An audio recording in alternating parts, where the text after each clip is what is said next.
ಪ್ರೀತಿಯ ವಿದ್ಯಾರ್ಥಿಗಳೇ, ನಾವು ಲಾವಣಿಗಳ ಬಗ್ಗೆ ತಿಳ್ಕೊಳ್ತಾ ಇದ್ವಿ. ಇಲ್ಲಿ ಲಾವಣಿಗಳು ಅಂದರೆ ಹೇಳಿದ್ವಿ, ಅದರದ್ದೇ ಆದ ಒಂದು ವಿಶಿಷ್ಟವಾದ ರಚನೆ. ಈಗ ವಚನಗಳು ಅಂದರೆ ವಚನಗಳನ್ನ ಹೇಳೋ ರೀತಿ, ಅದರ ಒಂದು ಕಟ್ಟುಬಂಧ ಅದೇ ಬೇರೆ ಬೇರೆ ರಚನೆ ಆಗಿರುತ್ತಲ್ಲ, ಹಾಗೆ ಲಾವಣಿಗಳು ಕೂಡ ಒಂದು ವೈಶಿಷ್ಟ್ಯತೆಯನ್ನು ಹೊಂದಿದ್ದಾವೆ. ಅವುಗಳನ್ನ ನೀವು ತಿಳ್ಕೊಳ್ಳೋದಕ್ಕೆ ಪ್ರಯತ್ನ ಮಾಡಿ. ಇಲ್ಲಿ ಪ್ಲೀಟರ್ ಬಗ್ಗೆ ಹೇಳ್ತಾ ಇದ್ವಿ. ಸ್ವಲ್ಪ ಮಧ್ಯ ಸ್ಕೂಲಿಂದ ಎಲ್ಲ ಕಾಲ್ ಬಂದಿದ್ದರಿಂದ ನಿಮಗೆ ಏನೋ ಚಿಕ್ಕದಾಗಿ ಕಳ್ಸೋಕ್ಕೆ ಸಾಧ್ಯವಾಯಿತು, ಕಟ್ ಮಾಡಿ. ಈಗ ನಾವು ಮುಂದುವರೆದು ಆ ಮಾತನ್ನು ಹೇಳೋಣ. ಸಂಗೊಳ್ಳಿ ರಾಯಣ್ಣ, ಕಿತ್ತೂರು ಚೆನ್ನಮ್ಮ, ಹಲಗಲಿ ಬೇಡರು ಮತ್ತು ಸಂಗಬಾಳ್ಯ. ನನಗೆ ಇನ್ನೊಂದು ನೆನಪಾಗ್ತಾ ಇಲ್ಲ, ನಾನು ಟ್ರೈ ಮಾಡ್ತೀನಿ ನೆಕ್ಸ್ಟ್ ಟೈಮು ಹೇಳಿದಾಗ ಇನ್ನೊಂದು ಲಾವಣಿ ಯಾವುದು ಅಂತ ಹೇಳೋದಕ್ಕೆ ಪ್ರಯತ್ನ ಪಡ್ತೀನಿ. ಈ 5 ಲಾವಣಿಗಳನ್ನು ಪ್ಲೀಟರ್ ಅವರು ಸಂಗ್ರಹ ಮಾಡಿ ನಮ್ಮ ಸರ್ಕಾರಕ್ಕೆ ಒದಗಿಸಿದರು. ನಂತರ ಅನೇಕ ಇತರ ಜನಪದ ಸಾಹಿತ್ಯಗಳ ಬಗ್ಗೆ, ಶಾಸನಗಳ ಬಗ್ಗೆ ಬೇರೆ ದೇಶದವರು ಅವರು ಗಮನ ಕೊಟ್ಟಿದ್ದರಿಂದ ನಂತರ ನಮ್ಮ ಜನರು ಕೂಡ ನಮ್ಮಲ್ಲಿರ್ತಕ್ಕಂತಹ ಜನಪದ ಸಾಹಿತ್ಯವನ್ನು ಸಂಗ್ರಹಿಸ್ತಕ್ಕಂತಹ ಕೆಲಸವನ್ನು ಮಾಡೋದಕ್ಕೆ ಶುರು ಮಾಡಿದರು. ಈಗೆಲ್ಲ ತುಂಬ ಜೋರಾಗಿ ಎಲ್ಲರೂ ಭಾಗವಹಿಸಿ ಸುಮಾರು ಜನ ಕನ್ನಡದಲ್ಲಿ PhD ಮಾಡೋರು ಅವರೆಲ್ಲ ಕನ್ನಡ ಜನಪದ ಸಾಹಿತ್ಯವನ್ನು ಸಂಗ್ರಹ ಮಾಡಿದ್ದಾರೆ. ಈಗ ನಾವು ಲಾವಣಿಗಳಿಗೆ ಬರೋಣ. ಲಾವಣಿ ಅಂದರೆ ನಾವು 7ನೇ ತರಗತಿ ಇದ್ದಾಗ ಒಂದು ಕುಮುದ ಅಂತ ಒಂದು ಲಾವಣಿ ಪುಸ್ತಕ ಓದೋದಕ್ಕೆ ಅದು ನಮ್ಮ ಸೀನಿಯರ್ಸಿಂದ ನಮಗೆ ಕೊಟ್ಟರು. ಯಾವಾಗೆಲ್ಲ ನಮಗೆ ಪುಸ್ತಕ ಓದೋ ಹವ್ಯಾಸ ಭಾಳ ಇತ್ತು. ಏನು 7ನೇ ಕ್ಲಾಸಿಗೆ ಎಲ್ಲ ಕುವೆಂಪು ಅವ್ರ ಮಲೆಗಳಲ್ಲಿ ಮದುಮಗಳು, ಕಾನೂರು ಹೆಗ್ಗಡತಿ ಅವೆಲ್ಲ ಓದ್ತಾ ಇದ್ವಿ. ಹಾಗಾಗಿ ಕುಮುದ ಅಂತ ಒಂದು ಪುಸ್ತಕ ಬರೀ ಲಾವಣಿದೆ, ಅದು ಚಿಕ್ಕ ಪುಸ್ತಕ. ಅವರು ಏನು ಹೈಸ್ಕೂಲ್ನವರೆಲ್ಲ ಓದಿದ ಮೇಲೆ ನಾವು 6, 7ನೇ ಕ್ಲಾಸ್ ಇದ್ವಿ ಅವಾಗ, ನಮಗೆ ಪಾಸ್ ಮಾಡಿದ್ರು ಬುಕ್ನ. ಅದರಲ್ಲಿರೋ ಒಂದು ಸಣ್ಣ ಲಾವಣಿ ನನಗೆ ಒಂದು 2-3 ಲೈನ್ ನೆನಪಿದೆ. ಅದನ್ನು ನಾನು ನಿಮಗೆ ಹೇಳ್ತಾ ಇದ್ದೀನಿ. ಅಂದರೆ ಲಾವಣಿ ಸ್ಟೈಲ್ ಹೇಗಿರುತ್ತೆ ಅಂತ ಅದನ್ನು ಒಂದು 2 ಲೈನ್ ನೆನಪಿದೆ ಅಷ್ಟೇ, ಅದನ್ನ ಹೇಳ್ತಾ ಇದ್ದೀನಿ. ನಿತ್ಯ ನಡೆಯುವ ಸಂಗತಿಯನ್ನು ಸತ್ಯವಾಗಿ ಹೇಳುತ್ತೀನಿ, ಚಿತ್ತವಿಟ್ಟು ಕೇಳಿರಿ ಜನರೆಲ್ಲ. ಎತ್ತೆತ್ತ ನೋಡಿದರು ಒತ್ತೊತ್ತಿ ಕಾಣುತ್ತಾರೆ, ಮಿಡ್ತೆಯಂತೆ ಬಾಳುವ ಜನರೆಲ್ಲ. ನಿತ್ಯ ನಡೆಯುವ ಸಂಗತಿಯನ್ನು ಸತ್ಯವಾಗಿ ಹೇಳುತ್ತೀನಿ, ಚಿತ್ತವಿಟ್ಟು ಕೇಳಿರಿ ಜನರೆಲ್ಲ. ಎತ್ತೆತ್ತ ನೋಡಿದರು ಒತ್ತೊತ್ತಿ ಕಾಣುತ್ತಾರೆ, ಮಿಡ್ತೆಯಂತೆ ಬಾಳುವ ಜನರೆಲ್ಲ. 5-10 ರೂಪಾಯಿ ಕೊಟ್ಟು ಮತ್ತೆ ಹೆಂಡ ಕುಡಿಸಿಬಿಟ್ಟು ಓಟಿನಲ್ಲಿ ಗೆದ್ದು ಊರ ಲೀಡರ್ ಆಗ್ತಾರೆ. ನೋಡ್ರಿ, ಅವಾಗ 5-10 ರೂಪಾಯಿ ಇತ್ತು, ಈಗ 1000-2000 ಆಗಿದೆ. 5-10 ರೂಪಾಯಿ ಕೊಟ್ಟು ಮತ್ತೆ ಹೆಂಡ ಕುಡಿಸಿಬಿಟ್ಟು ಓಟಿನಲ್ಲಿ ಗೆದ್ದು ಊರ ಲೀಡರ್ ಆಗ್ತಾರೆ. ಸಕ್ಕರೆ ಗೋಧಿ ಕೊಡ್ತೀವಂತ ಬ್ಲ್ಯಾಕಿನಲ್ಲಿ ಅರ್ಧಂಬರ್ಧ ಮಾರಿಬಿಡ್ತಾರೆ. ನಿತ್ಯ ನಡುವ ಸಂಗತಿಯನ್ನು ಸತ್ಯವಾಗಿ ಹೇಳುತ್ತೀನಿ, ಚಿತ್ತವಿಟ್ಟು ಕೇಳಿರಿ ಜನರೆಲ್ಲ. ಎತ್ತೆತ್ತ ನೋಡಿದರು ಒತ್ತೊತ್ತಿ ಕಾಣುತ್ತಾರೆ, ಮಿಡ್ತೆಯಂತೆ ಬಾಳುವ ಜನರೆಲ್ಲ. ಇದು ನಾನು 6ನೇ ಕ್ಲಾಸ್ ಇದ್ದಾಗ ಕಲ್ತಿರ್ತಕ್ಕಂಥ ಒಂದು ಲಾವಣಿ ನಿಮಗೆ ಹೇಳಿದ್ದು. ಅದೇ ಥರ ಈಗ ನಿಮಗೆ ಇದೆಲ್ಲ ಇಂದಿನ ಮಕ್ಕಳಿಗೆ ತಿಳಿಬೇಕು ಅಂತಲೇ ಈಗ ಲಾವಣಿಯನ್ನು ನಿಮಗೆ ಪರಿಚಯಿಸ್ತಾ ಇದ್ದಾರೆ. ಈಗ ನಾವು ಹಲಗಲಿ ಎಲ್ಲಿ ನಡೆದಂಥ ಒಂದು ಘಟನೆಯನ್ನು ಆಧರಿಸಿ ಈ ಲಾವಣಿಯನ್ನು ರಚಿಸಲಾಗಿದೆ. ಇದು ಒಂದು ಹಳ್ಳಿ, ಈಗಿನ ಬಾಗಲಕೋಟೆ ಜಿಲ್ಲೆಗೆ ಬರುತ್ತೆ. ಅಲ್ಲಿ ಒಂದು ಹಳ್ಳಿಯಲ್ಲಿ ಈ ಥರ ಜನರು ವಾಸವಾಗಿರ್ತಾರೆ. ಇವ್ರ ಕೆಲಸ ಏನಪ್ಪ ಅಂದರೆ ಬೇಟೆಯಾಡಿ ಜೀವನ ಮಾಡೋದು ಇವ್ರ ಕೆಲಸ. ಇವ್ರಿಗೆ ಬೇರೆ ವ್ಯವಸಾಯ ಆ ಥರ ವ್ಯಾಪಾರ ಏನು ಉದ್ಯೋಗ ಗೊತ್ತಿಲ್ಲ. ಇವರು ಬೇಟೆ ಆಡ್ತಿರ್ತಾರೆ, ಜೀವನ ಮಾಡ್ತಿರ್ತಾರೆ. ಅಂದರೆ ಇವ್ರಿಗೆ ಆಯುಧಗಳು ಬಹಳ ಮುಖ್ಯವಾಗಿರುತ್ತೆ. ಏಕೆಂದರೆ ಬೇಟೆ ಆಡೋದ್ರಿಂದ ಆಯುಧಗಳೇ ಮುಖ್ಯವಾಗಿರುತ್ತೆ. ಈ ಕಡೆ ಬ್ರಿಟಿಷ್ ಸರ್ಕಾರದಲ್ಲಿ ಏನಾಗುತ್ತೆ ಅಂದರೆ, ಬ್ರಿಟಿಷ್ನವರು 1857ರಲ್ಲಿ ಪ್ರಥಮ ಸ್ವಾತಂತ್ರ್ಯ ಸಂಗ್ರಾಮ ನಡೆಯುತ್ತಲ್ಲ, ಆವಾಗ ಒಂದು ನಿಶಸ್ತ್ರೀಕರಣ ಕಾಯ್ದೆಯನ್ನು ಜಾರಿಗೆ ತರ್ತಾರೆ. ಅದರ ಉದ್ದೇಶ ಏನಪ್ಪ ಅಂದರೆ, ನಿಶಸ್ತ್ರೀಕರಣ ಕಾಯ್ದೆ ಯಾಕೆ ಬಂತು ಅಂತಂದರೆ, ಇದು ಏನಾಗುತ್ತೆ, ಈಗ ಮಂಗಲ್ ಪಾಂಡೆ ನಿಮಗೆ ಗೊತ್ತಿರ್ಬೋದು.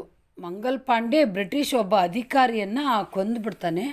ಹಾಗಾಗಿ ಭಾರತೀಯರಿಗೆ ಯಾರಿಗೂ ಕೂಡ ಆಯುಧಗಳನ್ನು ಇಟ್ಕೊಳ್ತಕ್ಕಂಥ ಅಧಿಕಾರನೇ ಇರಬಾರ್ದು. ಅವ್ರ ಹತ್ರ ಇರೋ ಎಲ್ಲ ಆಯುಧಗಳನ್ನು ನಮಗೆ ಏನು ಸರೆಂಡರ್ ಅಂತ ಕೊಟ್ಬಿಡ್ಬೇಕು ನಮಗೆ ಅಂತ ಹೇಳಿ ಆ ಕಾನೂನನ್ನು ನಿಶಸ್ತ್ರೀಕರಣ ಕಾಯ್ದೆಯನ್ನು ಜಾರಿಗೆ ತರ್ತಾರೆ. ಅಂದರೆ ಬ್ರಿಟಿಷ್ ಸರ್ಕಾರದ ಅನುಮತಿ ಇಲ್ಲದೆ ಯಾವುದೇ ಭಾರತೀಯರು ಆಯುಧಗಳನ್ನು ಉಪಯೋಗಿಸಂಗಿಲ್ಲ. ಹತಾರ ಅಂತ ಕರೀತಾರೆ, ಹಳ್ಳಿ ಭಾಷೆಯಲ್ಲಿ ಹತಾರ ಅಂತ ಹೇಳಿ ಕರೀತಾರೆ ಆಯುಧಗಳು. ಈಗ ಚೂರಿ, ಮಚ್ಚು, ಬಂದೂಕು, ಪಿಸ್ತೂಲು, ಕೊಡ್ಲಿ ಈ ಥರ ಎಲ್ಲ ಆಯುಧಗಳು ಬರುತ್ತೆ. ಇದನ್ನು ಈ ಕಾಯ್ದೆ ಬಂದಾಗ ಏನಾಗುತ್ತೆ, ಈ ಹಲಗಲಿ ಬೇಡರ್ ಇರ್ತಾರಲ್ಲ, ಇದೊಂದು ಸಣ್ಣ ಗ್ರಾಮ. ಇಲ್ಲಿನ ಜನರು ಬ್ರಿಟಿಷರ ವಿರುದ್ಧ ಹೋರಾಟ ನಡೆಸ್ತಾರೆ. ಇದು ನಮ್ಗೆ ಆಗಲ್ಲ, ಆಯುಧಗಳೇ ನಮ್ಮ ಈಗ ರೈತರಿಗೆ ನೇಗಿಲು ಭಾಳ ಮುಖ್ಯ. ನೇಗಿಲಿಲ್ದಲೇ ರೈತಾಪಿ ಮಾಡ್ರಿ ಅಂದ್ರೆ ಆಗುತ್ತಾ? ಆ ರೀತಿಯಲ್ಲಿ ಆಯುಧಗಳಿಲ್ದಲೇ ನಮಗೆ ಜೀವನ ಮಾಡೋಕ್ಕೆ ಸಾಧ್ಯನೇ ಇಲ್ಲ, ನಾವು ಕೊಡೋದಿಲ್ಲ ಅಂಥೇಳಿ ಇಡೀ ಹಲಗಲಿ ಬೇಡರು ಅಂದರೆ ಇದೆ ಏನು, ಬೇಡರು ಅಂದರೆ ಬೇಟೆ ಆಡಿ ಜೀವನ ಮಾಡ್ತಕ್ಕಂಥವ್ರು. ಆಗಲ್ಲ ಅಂಥೇಳಿ ಅವರು ಬಂಡೆ ಹೇಳ್ತಾರೆ, ದಂಗೆ ಹೇಳ್ತಾರೆ. ಆಗ ಬ್ರಿಟಿಷ್ನವರು ಯಾವ ರೀತಿ ಅವ್ರನ್ನ ಹತ್ತಿಕ್ತಾರೆ, ಯಾವ ರೀತಿ ಅವ್ರನ್ನ ಹದ್ದುಬಸ್ತಿಗೆ ತರೋಕ್ಕೆ ಪ್ರಯತ್ನ ಪಡ್ತಾರೆ.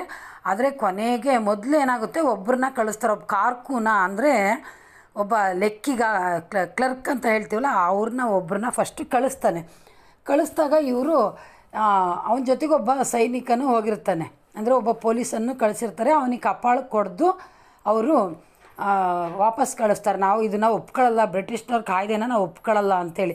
ಇಲ್ಲಿ ನಾವು ಹಲಗಲಿ ಬೇಡರ ಸ್ವಾಭಿಮಾನವನ್ನು ಗಮನಿಸಬೇಕು. ಅಂಥ ದೊಡ್ಡ ಬ್ರಿಟಿಷ್ ಸರ್ಕಾರದ ವಿರುದ್ಧ ಆ ಚಿಕ್ಕ ಗ್ರಾಮದವ್ರು ಎಷ್ಟು ಸ್ವಾಭಿಮಾನದಿಂದ ತಿರುಗಿ ಬೀಳ್ತಾರೆ ಅನ್ನೋದನ್ನ, ಅಂದರೆ ನಮಗೆ ಬೇಕಾಗಿರೋ ಹಕ್ಕನ್ನು ನಾವು ಪಡ್ಕೋಬೇಕಾಗುತ್ತೆ ನ್ಯಾಯಯುತವಾಗಿ. ಇದರಿಂದ ಯಾವಾಗ ಈ ಕಾರಕೂನನಿಗೆ ಹೊಡೆದು ವಾಪಸ್ ಕಳಿಸ್ತಾರೋ ಆವಾಗ ಅವ್ರಿಗೆ ತುಂಬ ಕೋಪ ಬರುತ್ತೆ. ಅವರಿಗೆ ಬ್ರಿಟಿಷ್ ಅಧಿಕಾರಿಗಳಿಗೆ ತುಂಬ ಕೋಪ ಬಂದು ಅವರು ಒಂದು ಚಿಕ್ಕ ಗುಂಪನ್ನು ಕಳಿಸ್ತಾರೆ, ದಂಡನ್ನು ಕಳಿಸ್ತಾರೆ. ಅದ್ರ ವಿರುದ್ಧನೂ ಕೂಡ ಹಲಗಲಿ ಬೇಡರು ತುಂಬ ಯಶಸ್ವಿಯಾಗಿ ಹೋರಾಟ ಮಾಡ್ತಾರೆ. ಅದಕ್ಕಿಂತ ಮುಂಚೆ ಜಡಗ, ರಾಮ, ಹನುಮ, ಬಾಲ ಅಂತ ಈ 4 ಜನರು ನೋಡು, ಹತಾರ ಇದೆಲ್ಲ ಹತಾರ ಅಂದರೆ ಇದು ಆಯುಧಗಳು. ಇವ್ರು 4 ಜನ ಜಡಗ, ರಾಮ, ಹನುಮ, ಬಾಲ ಇವರು ಗುಂಪಾಗ್ಬಿಟ್ಟು ಊರ ಜನನೆಲ್ಲ ಒಂದು ಮಾಡಿ ನಾವು ಯಾವಾಗಲೂ ಒಟ್ಟಾಗಿರೋಣ, ಬ್ರಿಟಿಷ್ನವರು ಭಾಳ ಮೋಸಗಾರರವರು, ಅವ್ರ ಕೆಲಸ ಸಾಧಿಸ್ಕೊಳ್ಳೋಕ್ಕೆ ನಮ್ಮನ್ನು ಉಪಯೋಗಿಸ್ಕೊಳ್ತಾರೆ. ಮೋಸ ಮಾಡೇ ನಮ್ಮ ದೇಶ ಗೆದ್ದಿರೋದವರು.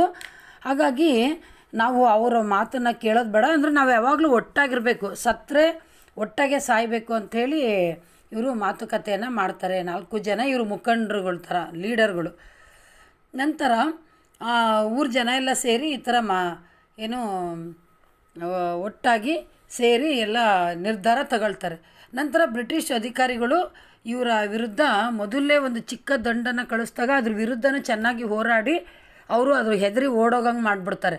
ಆವಾಗ ಮುಂಬೈಗೆ ಹೇಳಿ ಕಳಿಸ್ತಾರೆ ವಿಶೇಷವಾದ ದಂಡನ್ನು, ಕುದುರೆ ಜೊತೆಗೆ ಬರೋದಕ್ಕೆ ವಿಶೇಷವಾದ ದಂಡು ಮುಂಬೈಗೆ ಕಳಿಸ್ಬಿಟ್ಟು ಅಲ್ಲಿಂದ ಒಂದು ವಿಶೇಷವಾದ ದಂಡು ಅಲ್ಲಿಗೆ ಹಲಗಲಿ ಗ್ರಾಮಕ್ಕೆ ಬಂದು ಸುತ್ತ ಆವರಿಸ್ಬಿಡುತ್ತೆ.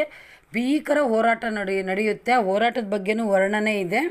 ಜಡಗ, ರಾಮ, ಹನುಮ, ಬಾಲ ಮತ್ತು ಊರ ಜನರು ಎಲ್ಲರೂ ಚೆನ್ನಾಗಿ ಹೋರಾಡಿ ಕೊನೆಗೆ ಏನಾಗುತ್ತೆ ಅಂದರೆ ಎಲ್ಲರೂ ಸತ್ತೋಗ್ಬಿಡ್ತಾರೆ ಪಾಪ. ಹಲಗಲಿ ಎಷ್ಟೇ ಆಗಲಿ ಬ್ರಿಟಿಷ್ನವರು ಅವರು ಹೆಚ್ಚು ದಂಡನ್ನು ತರಿಸಿರ್ತಾರೆ, ಸೈನ್ಯ ಅಂತ ಕರೆಸ್ತಾರೆ ನೋಡಿ. ಅಷ್ಟು ಚಿಕ್ಕ ಗ್ರಾಮದ ವಿರುದ್ಧ ಹೋರಾಡೋದಕ್ಕೆ ಬ್ರಿಟಿಷ್ನವರು ಒಂದು ಗುಬ್ಬಿ ಮೇಲೆ ಬ್ರಹ್ಮಾಸ್ತ್ರ ಅಂತಾರಲ್ಲ ಹಾಗೆ ಅವರ ಸ್ಥಿತಿಯನ್ನು ಅರ್ಥ ಮಾಡ್ಕೊಂಡು ಅದಕ್ಕೆ ಸ್ಪಂದಿಸೋದೇ ಇಲ್ಲ, ದೌರ್ಜನ್ಯ ಮಾಡಿ ಬಲಾತ್ಕಾರದಿಂದ ದೊಡ್ಡ ಸೈನ್ಯವನ್ನೇ ತರಿಸ್ಬಿಟ್ಟು ಇಡೀ ಊರನ್ನು ಸುಟ್ಟು ಭಸ್ಮ ಮಾಡಿಬಿಡ್ತಾರೆ.